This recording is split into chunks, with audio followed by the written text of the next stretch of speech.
président américain Donald Trump a annoncé une réduction progressive des opérations militaires contre l'Iran tout en excluant toute perspective de cessez-le-feu. Dans un message publié sur Truth Social, il affirme que les objectifs stratégiques sont en passe d'être atteints, revendiquant même une victoire imminente. Malgré cette annonce, la posture américaine reste ferme. Washington continue de renforcer sa présence militaire dans la région avec l'envoi de moyens navals supplémentaires. L'administration envisage également de solliciter le Congrès pour une enveloppe estimée à 200 milliards de dollars afin de soutenir la poursuite des opérations. Sur le terrain, les frappes se sont intensifiées ces derniers jours, notamment autour du détroit d'Ormuz, axe clé du commerce pétrolier mondial. Des avions d'attaque ont ciblé des menaces maritimes, tandis que des installations stratégiques iraniennes, y compris souterraines, ont été visées. Parallèlement, des renforts de marine ont été déployés, laissant entrevoir une possible extension des opérations. Dans le même temps, Donald Trump évoque un désengagement progressif, appelant les pays dépendants du détroit d'Ormuz, notamment les alliés régionaux comme Israël et les États du Golfe, à prendre davantage en charge leur propre sécurité. Les États-Unis, dit-il, pourraient toutefois intervenir en appui si nécessaire. Depuis le début du conflit, Washington affirme vouloir neutraliser les capacités militaires iraniennes, empêcher tout accès à l'arme nucléaire et garantir la sécurité de ses partenaires dans la région. Mais entre poursuite des frappes et discours de retrait, la stratégie américaine apparaît aujourd'hui marquée par une certaine ambiguïté.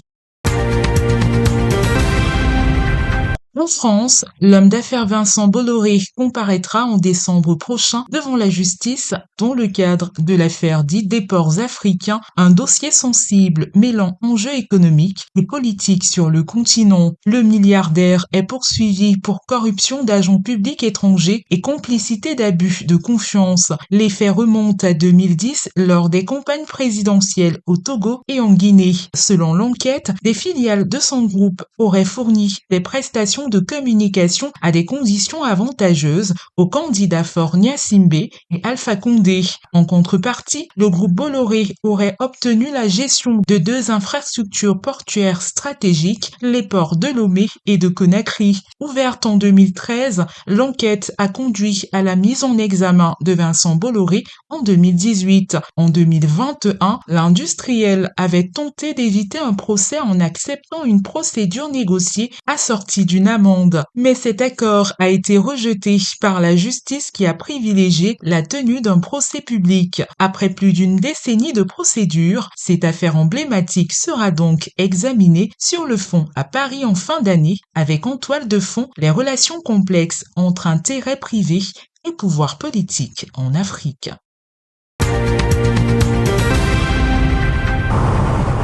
À Montréal, une affaire inédite secoue le système de dons de sperme. La Cour suprême du Québec a ordonné le 18 mars l'arrêt immédiat et temporaire des activités de 2 hommes, un père et son fils, accusés d'avoir engendré un nombre exceptionnellement élevé d'enfants à travers leurs dons. À l'origine de la procédure, une mère de famille qui affirme avoir eu 4 enfants grâce à ses 2 donneurs, 3 avec le père, 1 avec le fils. Elle accuse les 2 hommes d'avoir enfreint les engagements fixés au préalable qui limitaient leurs dons respectivement à 25 et 10 enfants. Mais au fil de ses recherches, la plaignante dit avoir découvert une réalité bien plus vaste. Selon les documents judiciaires, l'un des hommes serait lié à plus de 450 enfants, tandis que l'autre dépasserait les 160. Face à ces révélations, les mises en cause contestent l'existence d'un accord formel les obligeant à cesser leurs dons. Ils reconnaissent toutefois avoir largement dépassé les seuils évoqués.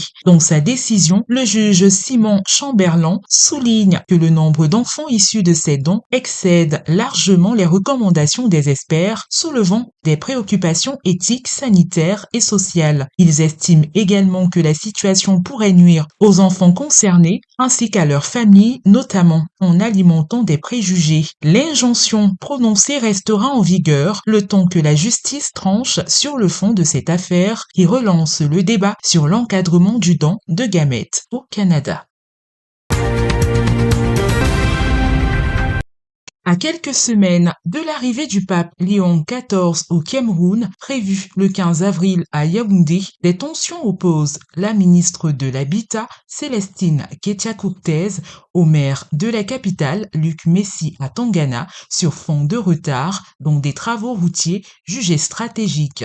Au cœur du différend, la réhabilitation de l'axe-feu marché Madagascar, entrée Cité Verte, un tronçon clé du parcours du cortège papal. À l'approche de cette visite hautement symbolique, le chantier accuse un retard important alimentant les tensions entre les différentes autorités impliquées. Face à l'urgence, la ministre aurait tenté de reprendre la main sur les travaux, une initiative perçue comme une ingérence par la mairie. De son côté, le maire avait accordé un délai supplémentaire de 2 mois à l'entreprise en charge malgré le non-respect des délais initiaux. La situation a pris une tournure plus tendue lors d'une descente de la ministre à l'hôtel de ville. Selon des images relayées, Célestine Ketia-Courtez y apparaît en train de forcer une porte et d'élever le ton face aux agents de police municipale afin d'exiger la libération d'ouvriers interpellés. Ces travailleurs mobilisés en urgence par le ministère auraient été empêchés de poursuivre les travaux